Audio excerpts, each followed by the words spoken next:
Welcome to the next case study for CEE 581, and these case studies will also be used in other classes. My name is Bruce Marsh. I'm a professional engineer. I've worked in the industry for many years, and Dr. Allenby and I have put these case studies together to help students get some real-world experience into the classroom with all the theoretical and all the textbook information that you're getting. It's also nice to see some real-world messy projects that engineers have worked on, and this is probably one of the most complex and interesting projects that I worked on in my career, and I'm very excited about bringing this case study to you today. So we'll actually be going to Indonesia, and it's called PT Freeport, Indonesia, which is one of the largest copper and gold mines in the world. They have the largest gold deposit in the world. They have the third largest copper deposit in the world, and the eighth largest silver deposit in the world, and that's today, even after they've been mining for so many years. So it's one of these mega mines, and you can see here from the map that they're located in West Papua, which is on the island of Papua New Guinea, and it's on the Indonesian side of the island, on the western side of the island, and it's part of Indonesia today. And we'll be talking a lot about it. It's just an amazing project. So this is the overview of the case study. It's a very large, complex industrial ecology case study, and it covers economic, technical, policy, social, environmental, all these different spheres. And it also has some corruption and challenging issues like that you will run into in your career. And we talk about this in our classes with the students, that corruption is something that is quite evident, and a lot of the case studies that I work in, I've run across this, and we'll give you some suggestions on how to work with that. So this is the ESEM principles that we work with. There's 16 ESEM principles that Dr. Allenby's identified, and this is a great case study because you can find all these principles at work in this case study. So I start off with this so that you can use this list, and you can go through the PowerPoint presentation yourself, and you can try to identify where the different ESEM principles apply. And you'll see I have in red in a number of cases where I'll point out to you where some apply, but all of these principles apply to this case study. Then we put together a number of links here so that you can get a really good sense, a number of videos that you can watch. If you're really interested in learning more about the project, you can see how remote the project is, how difficult the terrain is for the engineers who design the roads and the infrastructure to support the mine. And there's just a lot of really good information here. We also have the Freeport website there, and you can get the earnings information if you're more interested in the economic side of the mine. So we put these websites together for you. So this is the map of Freeport's operations around the world.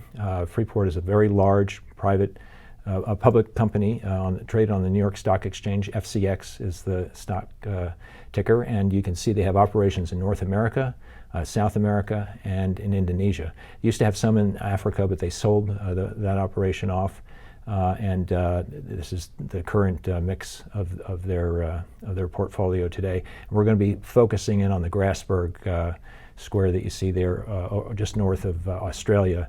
That's where this mine is located today.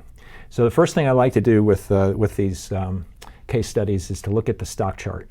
Stock chart is a fingerprint of the mine, and of the operation and the economic footprint of the mine, and it kind of tells you a lot about how the stock has been doing. And you can see here that the stock has generally been in a downward trend for the last 5 years, and a lot of that is due to the price of copper. The price of copper's been fairly weak. It did drop down to about $3.50 a share, and it bounced back up again to about 20, and now it's been in a little bit of a downward trend. And I think we're getting to a point now where copper is bottoming, and we're going to see a nice increase in copper in the coming years, and you'll see, I think, the Freeport stock could go back up well above $20 a share, is what I'm thinking. So here's how Freeport stacks up against the other companies in the world. They're the second largest copper company in the world. The largest is actually run by the government in Chile. Codelco is the largest in the world. BHP is slightly behind Freeport McMoran, but Freeport is a very large and a great way to play the copper play if you're investing in a copper company like Freeport. So here's a picture of the Grasberg. It's the first shot, so you can get a sense of the size and the amazing topography where this mine is located. It was started in 1972. It was a very small operation at that time. They hadn't discovered the Grasberg yet. They discovered the Erzberg, which was a much smaller but very rich deposit, and it allowed them to build the infrastructure and the support and learn a lot before they discovered the Grasberg, when everything went bonkers there, and the huge construction effort began back around 1990 is when it began. And I actually started working at the operation in 1991. I was the first environmental professional to come in and to set up an environmental department, and we coordinated very closely with our community development group and the environmental and community groups, worked together to get all the permits and approvals for this massive mine operation, and we'll talk more about that. But this gives you some overview information about the taxes and the royalties and the ownership. The government today actually owns 51% of the operation, but Freeport is the operator of the mine. And so that's a recent change. For many years, Freeport was the majority owner, but today the government has bought into the mine, and they own 51%. Okay, so here's the map again to just show you Indonesia. It shows you the location there on the far side with the red star. That's the location of the mine. And you can see it's right by the Arafura Sea, and it's a very remote location. It takes about 3 hours to fly from Jakarta all the way out to the mine, and they have workers who come from all over Indonesia and fly out to the mine and work there. And so that's one of the challenges, is getting the workforce back and forth to the mine.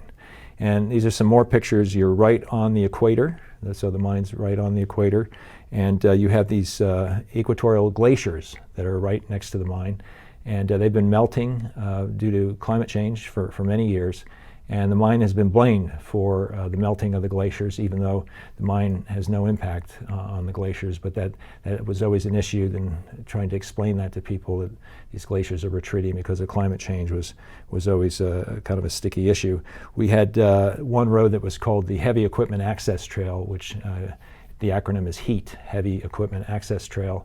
And we had mine inspectors come out one time with thermometers, and they were going up and down the heat road trying to find out where the heat was coming from this road that could melt the glaciers, because they saw on the maps it was called heat, and they thought that perhaps this was the heat source that was melting the glaciers. So strange things happen sometimes in the developing world.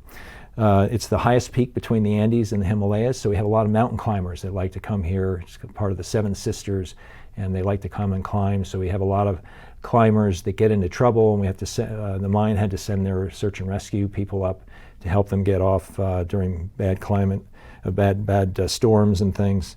The project goes from sea level to 5,000 meters. So 5,000 meters is about the height of the glaciers there. And they get about 13 feet of rainfall a year, have very high seismic activity, and it's a very, very complex ecology and politics and cultural heritage there. And of course, you can see I flag that as the EM, multidimensional dialogue principle. And that's really what I did on this project. I had to go and work with all these different stakeholders, had to work with the government, with the local village people, with the local communities, had to work with the employees, the investors. You have to work with all these different stakeholders to make a large project like this run. And that was one of the things that I really liked about working at this project, was that I got to see a lot of different perspectives and talk to a lot of people and get a really good understanding of how the overall project worked. So a little history here. If you start in the top left corner where it says 1, you'll see that originally the Indonesian side of Papua New Guinea was run by the Netherlands, and then you had Germany and Great Britain were on the other side, controlling that part of the island. Then as time went by, Indonesia took over on the western half, and Papua New Guinea became independent and ran their own. They had very strong ties to Australia, but they were their own country at that point. And then later on, they changed from West Papua, they changed it to Papua Indonesia. That's what it's called today, is Papua. And Papua New Guinea remains a separate country. So that's kind of the history of the ownership of the area.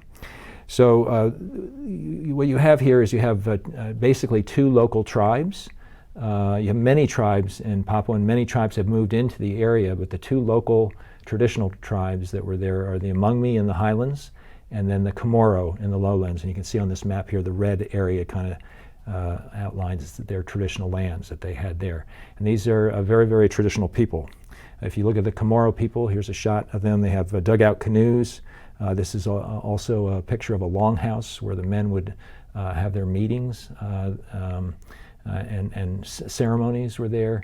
And when I arrived there, there was a lot of tension between the local people and the military there, and there had been some human rights abuses, and there were some challenges there. And one of the things we tried to do through sports is we tried to get people to get to know each other better. And we did a number of things with the military and the local people. We set up volleyball games. We set up canoe races. We set up different activities like that so that we could try to build a better sense of understanding of because these are very people with very different backgrounds and traditions and education levels. So we found sports was a great way to bring people together. The Chamorro also were great wood carvers, and they still do a lot of wood carving today, and they sell that to a lot of the tourists now that come there. You can see here they're very tall, they're very thin, and they have good source of protein with the fish and crabs and the sea life that's nearby. The Amungme, however, are very short and very stocky, and they're in the highlands, they're away from the sea. Their diet is mainly pigs, wild pigs, that were put on the island by James Cook and other explorers so that they would have a source of protein when they came by on their explorations. And you can see their houses are quite different. They're rounded, they're grass huts, and they wear grass skirts. The men wear penis gourds, you can see in the picture there. And there's also a picture here that shows a guy who got into a war with spears, and he came into our clinic. And we would see this. These tribal groups would fight from time to time. And kind of the mine became a unifying factor because all these different tribes wanted to work for the mine. They saw a great opportunity in that, and great opportunity for their children. And so over time, the mine actually became a nice hub that brought these different groups together, and they made a lot of peace with each other, and things improved quite a bit. This is just a nice shot that I liked of the kids sitting in a circle. Okay, so talking about the local people then, Freeport has the largest community development program of any mine in the world. They committed 1% of their net revenues to community development programs, and they fund clinics, they fund schools, they fund scholarship programs, they build houses, they build roads, they do all kinds of projects. They work with the local communities. The local communities actually build a lot of these projects. Freeport doesn't do it, they just really provide the resources to do that. More recently, they built this large sports facility in the Tamika area, and I've listed out a number of other things here that they work on, including human rights issues, and there were also issues that we had to face with union